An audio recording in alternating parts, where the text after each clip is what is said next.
Croeso nôl, welcome back. Prynawn da, welcome to today's ceremony wythnos. I wonder if you can tell me where I am now. Just on a couple of the pictures and these cushions, where I am now. That's right, I'm in the school library. I've popped into school to check everything is okay and everything is perfect. Mr. Williams has been busy before the school closed and everything is just as it was when we left it. So today's a celebration of the hard work that has gone on.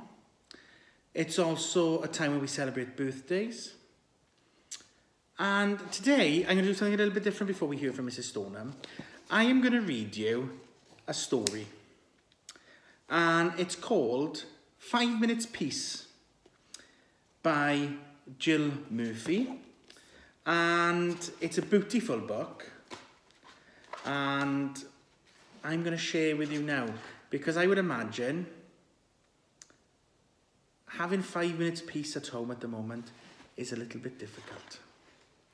So, it starts off by saying the children were having breakfast. It was not a pretty sight. Mrs. Large took a tray from the cupboard. She set it with a teapot, a milk jug, her favourite cup and saucer, a plate of marmalade toast, and a leftover cake from yesterday.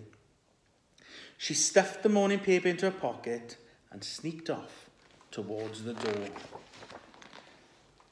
"Where are you going with that tray, Mum?" asked Laura. "To the bathroom," said Mrs. Large. "Why?" asked the other two children. "Because I want 5 minutes peace. From you lot," said Mrs. Large. "That's why." "Can we come?" asked Lester as they trailed up the stairs behind her. "No," said Mrs. Large. "You can't." "What shall we do then?" asked Laura. "You can play." "Downstairs," said Mrs. Large. "By yourselves. And keep an eye on the baby." "I'm not a baby anymore," muttered the little one. Mrs. Large ran a deep hot bath. She emptied half a bottle of bubble bath into the water, plonked on her bath hat and got in. She poured herself a cup of tea and lay back with her eyes closed. It was heaven. "Can I play you my tune on the recorder?" asked Lester. Mrs. Large opened one eye and said, "Must you?" "I've been practicing," said Lester. "You told me to. Can I, please? Just for 1 minute. Can I practice? Can I?" "Go on then," sighed Mrs. Large. So Lester played. He played Twinkle, Twinkle, Little Star for 3.5 minutes. In came Laura. "Can I read you a page from my reading book?" she asked. "No, Laura," said Mrs. Large. "Go on, all of you off downstairs." "But you let Lester play his tune." "I heard it. You like him better than me. It's not fair." "Oh, don't be silly, Laura," said Mrs. Large. "Oh, go on then, just 1 page." So Laura read. She read 4.5 pages of her Little Red Riding Hood. In came the little one with a trunk full of toys. "For you," he beamed, flinging them all into the bath water. "Thank you, dear," said Mrs. Large weakly. "Can I see the cartoons in the paper?" asked Laura. "Can I have the cake?" asked Lester. "Can I get in with you?" said the little one. Mrs. Large groaned. In the end, they all got in. The little one was in such a hurry that he forgot to take off his pyjamas. Mrs. Large got out. She dried herself, put on a dressing gown, and headed for the door.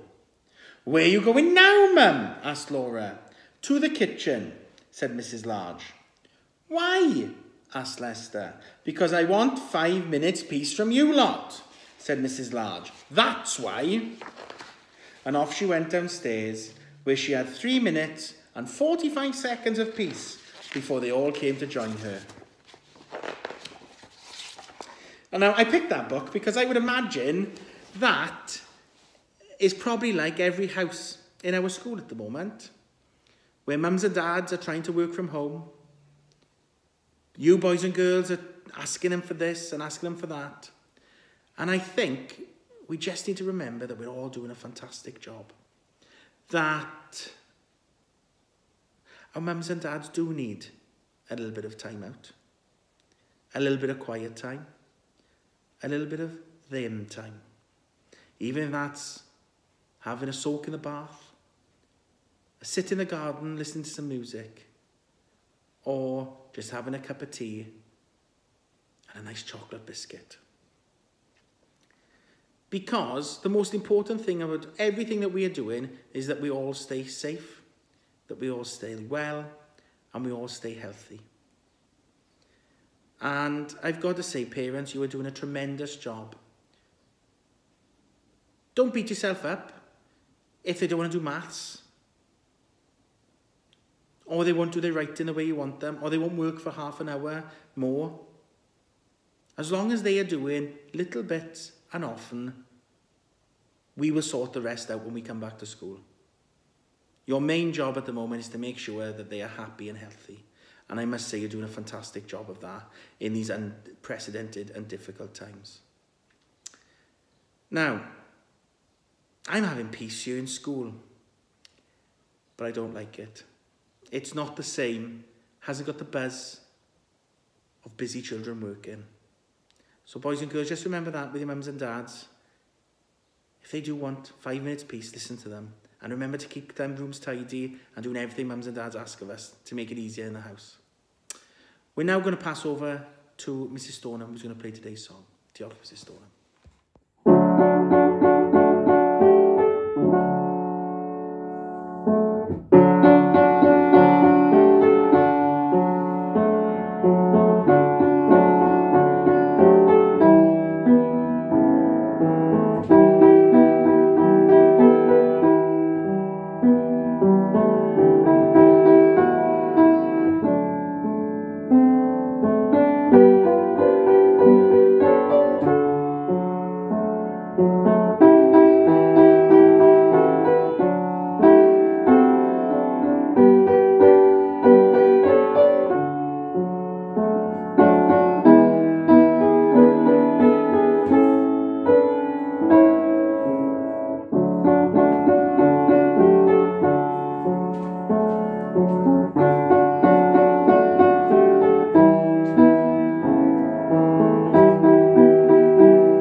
Now we celebrate our birthdays.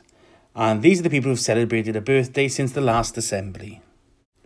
Braden, Isla, Ava, Aaron, and thank you ever so much for your wonderful birthday messages to me last week.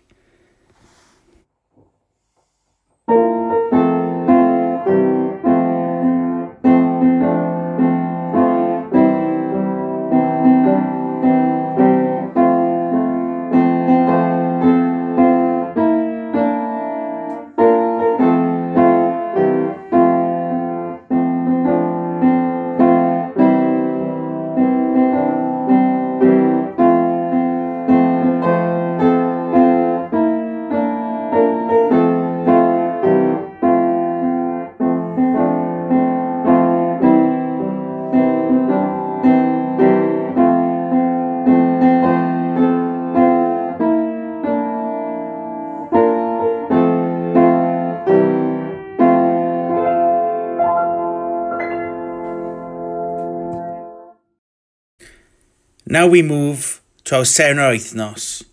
Who's been working hard over the last couple of weeks? In dosbarth arian, it goes to Amelia. In dosbarth air, it goes to Harley. In dosbarth coch, it goes to Brody. In dosbarth glas, it goes to Luke. In dosbarth melyn, it goes to Callum. And in dosbarth porffor, it goes to Caelan. Llongyfarchiadau pawb. Remember the message of our story today. Give each other space, have patience, and look after each other. And remember, as our sign says outside school, after every storm comes a beautiful rainbow. Now, I noticed Mr. Vlauchik has posted on Seesaw a challenge for each and every class to learn lines from Lean On Me. I really can't wait to see what we're going to produce this week. So get learning, get posting the voices, the songs on Seesaw so we can put it all together. Stay safe and take care.